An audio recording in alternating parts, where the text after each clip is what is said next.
దేశ రాజధాని ఢిల్లీలోని అత్యంత రద్దీ ప్రాంతమైన కనాట్ ప్లేస్లో దారుణ ఘటన చోటు చేసుకుంది. ఓ వ్యాపారిని ముగ్గురు ఫుడ్ డెలివరీ బాయ్స్ హెల్మెట్లతో కొట్టి రోడ్డుపై వదిలేసి వెళ్లిపోయారు. రక్తపు మడుగులో రోడ్డుపై కొట్టుమిట్టాడుతున్న అతన్ని పోలీసులు ఆసుపత్రిలో చేర్పించారు. దీంతో చావు బతుకుల మధ్య 16 రోజుల పాటు ఆసుపత్రిలో చికిత్స పొందుకున్న అతడు చివరికి ప్రాణాలు వదిలాడు. తన కొడుకు ప్రాణాలు తీసిన వారిని కఠినంగా శిక్షించాలని మృతుడి తండ్రి న్యాయ పోరాటానికి దిగాడు.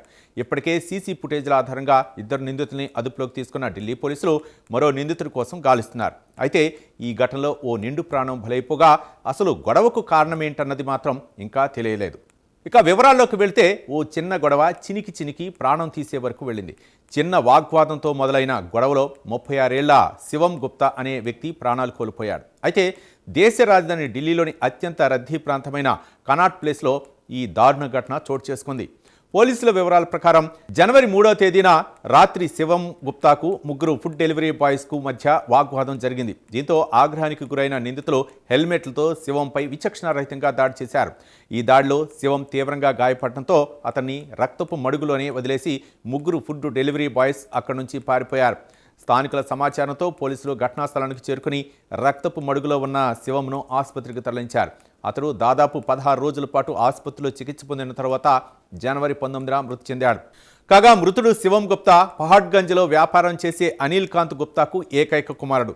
ఈ ఘటనపై కేసు నమోదు చేసుకున్న పోలీసులు దర్యాప్తు చేపట్టారు. సీసీటీవీ ఫుటేజ్ ఆధారంగా ఇప్పటికే 2 నిందితుల్ని అరెస్ట్ చేశారు. మరో నిందితుడు పరారీలో ఉండగా అతడి కోసం పోలీసులు గాలిస్తున్నారు. అయితే మృతుడి తండ్రి అనిల్ కాంత్ గుప్తా తన ఏకైక కుమారుడిని పొట్టన పెట్టుకున్న నిందితుల్ని కఠినంగా శిక్షించాలని, తనలాగా మరొకరు బాధపడకూడదని పోలీసులను వేడుకుంటున్నాడు. అయితే తన కుమారుడి ప్రాణాలను తీసిన గొడవకు కారణాలు మాత్రం ఇంకా తెలియలేదని అనిల్ గుప్తా చెప్తున్నారు. జనవరి 2వ తేదీన సాయంత్రం తన కుమారుడు పార్టీ ఉందని చెప్పి ఇంటి నుంచి వెళ్లాడని చెప్పారు.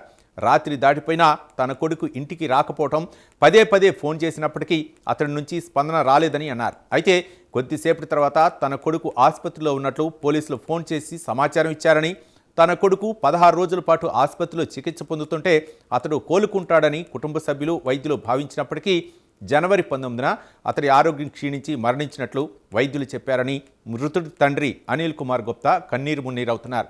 తన ఏకైక కొడుకును చంపిన వారికి కఠిన శిక్ష విధించాలని డిమాండ్ చేశారు.